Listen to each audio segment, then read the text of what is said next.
やし、寝るとき結構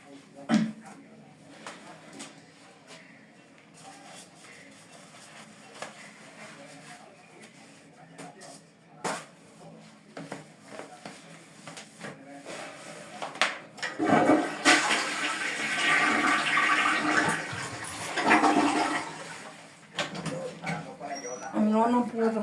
Por ejemplo, lo que ocurrió en las últimas 2 décadas en Bolivia, Ecuador o Nicaragua. Argentina, por su parte, siguió siendo, bueno, un caso mixto. Otra cosa es que esta nueva generación de populistas suele tratar de guardar más las apariencias a la hora de tomar el control total de las instituciones. Digamos que son más timoratos a la hora de llamar a la revolución y se apoyan mucho más en regular todo lo regulable y un poco más todavía. Por ejemplo, les encantan los incrementos de salarios mínimos. Esa justo suele ser una de sus grandes banderas. ¿Queréis algunos datos? Pues fijaos, según la Comisión Económica para América Latina de la ONU, el salario mínimo real se incrementó en Bolivia en un 133% entre 2005 y 2017. En Ecuador se incrementó en un 67% durante el gobierno de Correa. En Nicaragua ese incremento llegó al 75% entre los años 2006 y 2017. ¿Y cuál es el problema? Os preguntaréis. Pues el problema es que estos incrementos del salario mínimo no suelen ir ligados a incrementos de la productividad o la competitividad internacional, por lo que no terminen provocando serios problemas económicos derivados de ello. Sea como sea, de una forma u otra, estas 5 fases que hemos visto suelen repetirse constantemente en todos los ciclos populistas de América Latina. Y es que es más ni menos que el desarrollo de la Central Latina. Pero, ¿queréis ver un ejemplo concreto de populismo de segunda generación? Bien, damos un vistazo a la Nicaragua de Daniel Ortega. Atentos. Siguiendo el manual, el buen populista.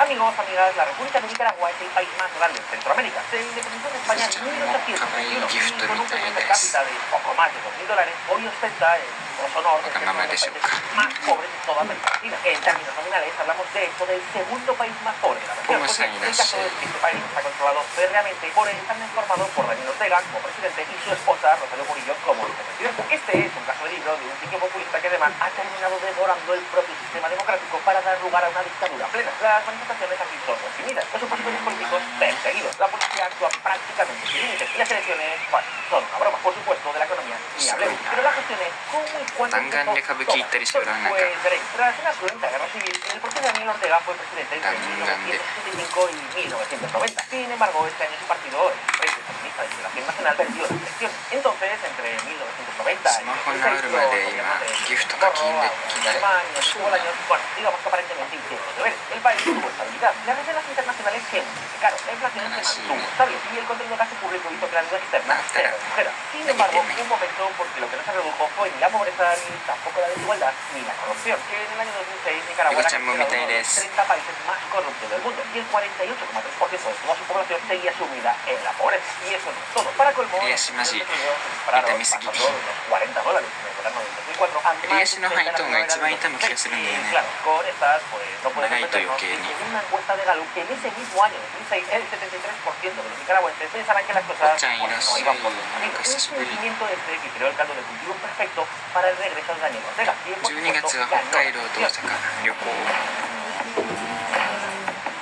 Al principio Ortega fue muy competitivo y mantuvo un discurso enfocado a la paz, el amor y la reconciliación política. El populismo de segunda generación que comentábamos antes no había espanto a nadie. Por supuesto, se hacía la misma idea siempre, la llamada social, a terminar con el liberalismo, la necesidad de proteger al pueblo, de los salvados y todo lo demás. Y la verdad, algunos no.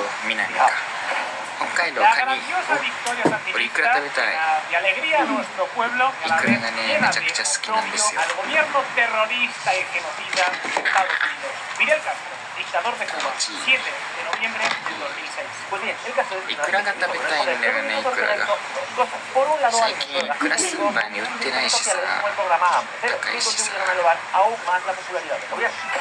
Los que tenían hambre querían recibir los beneficios del programa Hambre Cero. Los que estaban enfermos querían recibir asistencia médica gratuita declarada por el gobierno de Ortega en el 2007. Y los que no tenían un techo para protegerse querían recibir las tejas del programa Plan Techo. Andrés Pérez Valdodano, politólogo. Estos planes fueron en gran medida financiados por los petrodólares de Venezuela. De hecho, los préstamos en condiciones más que ventajosas de Venezuela al gobierno de Daniel Ortega superaron, agarrados a los suyas, los 1.200 millones de dólares.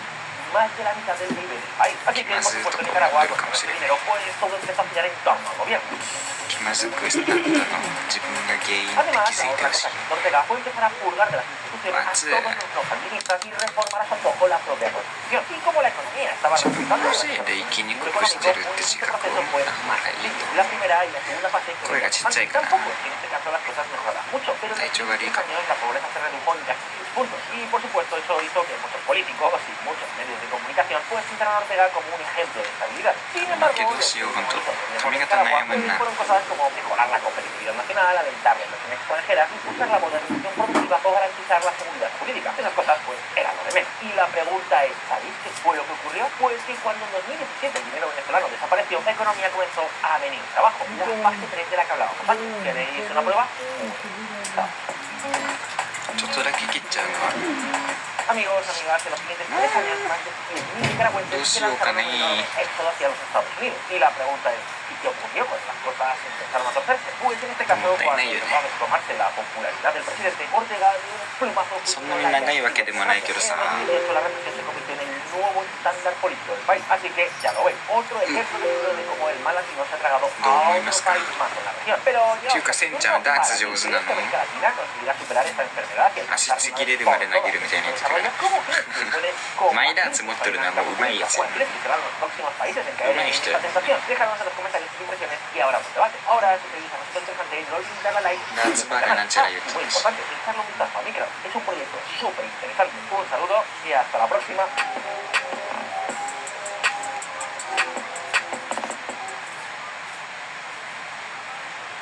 Os hago una pregunta. ¿Pensáis que los trabajadores de ahora viven peor o mejor respecto a cómo vivían sus padres? ¿Ha mejorado la situación económica en los últimos 20 o 30 años? ¿O por contra, las cosas han ido a peor? Bueno, seguro que aquí hay todo tipo de opiniones, todo tipo de respuestas. Algunos pensaréis que hoy en día los alquileres y el precio de los productos son mucho más caros que antes. Otros, en cambio, diréis que afortunadamente los salarios son también mucho más elevados. Y otros tantos simplemente pensaréis que no estamos ni mejor ni peor que antes.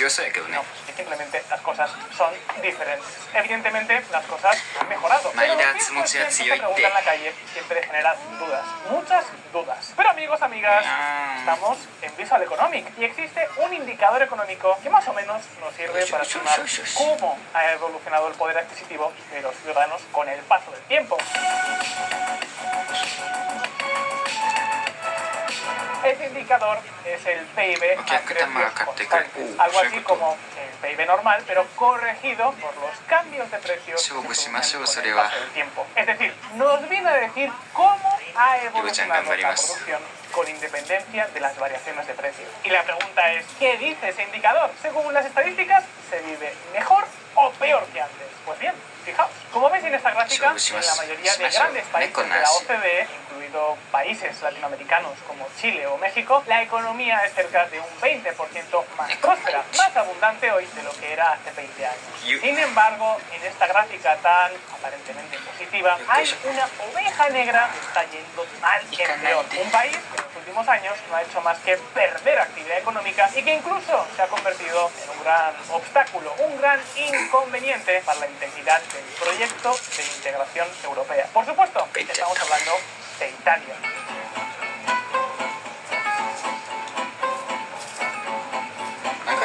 Italia va mal. El país que antaño fuera la cuna del mismísimo Imperio Romano, de las ricas ciudades-estado y de muchas de las grandes corrientes artísticas de la historia, hoy en día se encuentra experimentando una completa decadencia. Concretamente es, junto a Grecia, el único país de la eurozona que hoy es notablemente más pobre de lo que lo era hace 20 años. Y eso no es mucho menos lo peor. Lo realmente preocupante es que sus perspectivas de futuro no son nada halagüeñas. Para que os hagáis una idea, Italia es la quinta deuda pública más grande de todo el mundo. La tasa de paro juvenil es más alta que la de países como Egipto o Albania. Y, agarraos a la silla, según la OCDE, de forma constante, casi el 2% de sus empresas cierran cada año. ¿Os imagináis un país donde cada año que pase hay menos y menos empresas? De locos.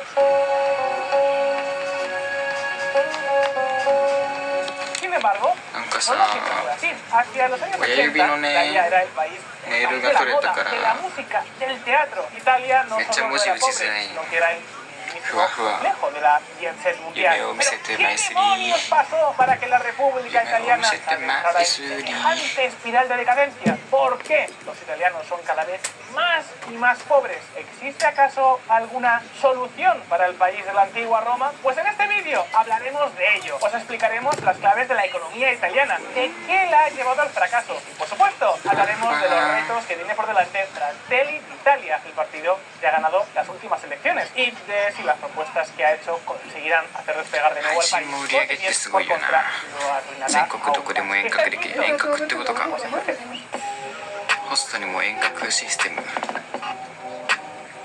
Si nos preguntan por los problemas económicos de Italia, es muy posible お que 休みに automáticamente pensemos ご en ちま。 Estado 初見です。 multilateralismo いらっしゃい。 político y muchos はい。 al menos si sois veteranos seguidores 読めん名前の人来た。 Sin embargo, sorprendentemente, esto no es del todo cierto, o al menos tenemos que hacer え algunos ぐい名前しやがっ Es て。 verdad, el peso del Estado en la economía italiana es enorme. Sin ir más lejos, en 2019 el gasto público en Italia supuso el 48,5% del PIB, el octavo más alto de todos los países de la OCDE. すべてが真っ白やな。 ¿Verdad? Vamos a ver más adelante. Ahora sí lo lleno, Los ahora. políticos italianos han hecho de este país un enorme vía crucis de normas, leyes y más regulaciones de todo tipo. Pero sin embargo, fijaos en esta gráfica. Lo que estáis viendo en pantalla 取り柄です。取り柄やってます。 cada mil habitantes en diferentes países de la OCDE. Como veis, Italia es del Ay, no, Sí, Santa. もともと白にしたけど、 tener en cuenta los recursos o la ちょ No, っと yo sí me voy a morir. entonces el cambio. En relación a la población, Italia es el país de Europa con menos empleados públicos.